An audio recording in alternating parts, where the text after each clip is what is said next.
MTR gulab jam packet తీసుకోండి ఒకటి. ఇలా కొలతకి ఒక బౌల్ తీసుకొని ఇలాగ పిండి వేసుకొని దీన్ని ఇలాగా కింద వేసుకొని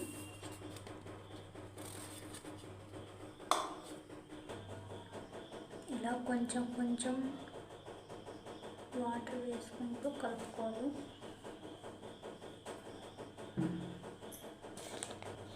ఒక స్పూన్ అర స్పూన్ గీ వేసుకోండి.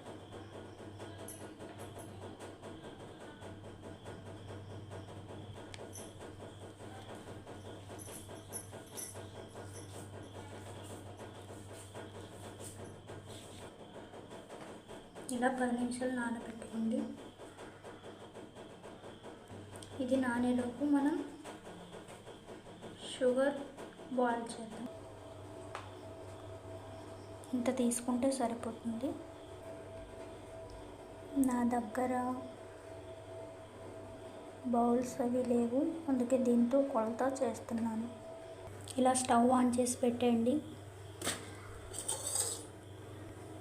ఇందులోకి యాలకుల పొడి వేసుకోండి. నా దగ్గర లేదు కాబట్టి వేసుకోవట్లేదు. అంతే ఫ్రెండ్స్, మన దగ్గర ఏది ఉంటే దాంతోనే చేసుకోవడం, సర్దుకొని వెళ్ళడమే. యూట్యూబ్లో అందరూ అన్నీ వేస్తున్నారని మనం కొనుక్కొని ఇబ్బంది పడాల్సిన అవసరం లేదు. మన దగ్గర ఉన్న వాటితోనే చేసుకొని తినేయడమే. ఇలా చక్కెర అంతా కరిగిపోయాక స్టవ్ ఆఫ్ చేసుకోండి.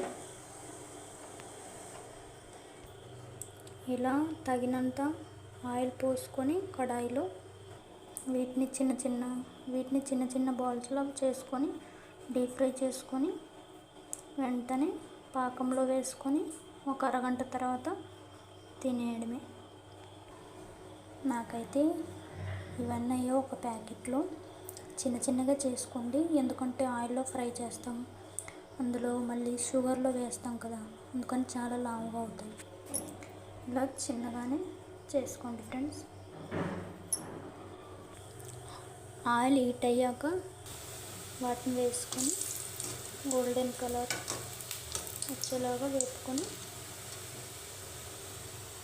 ఇలా అన్నింటినీ తీసుకొని అందులో వేసుకోవడం.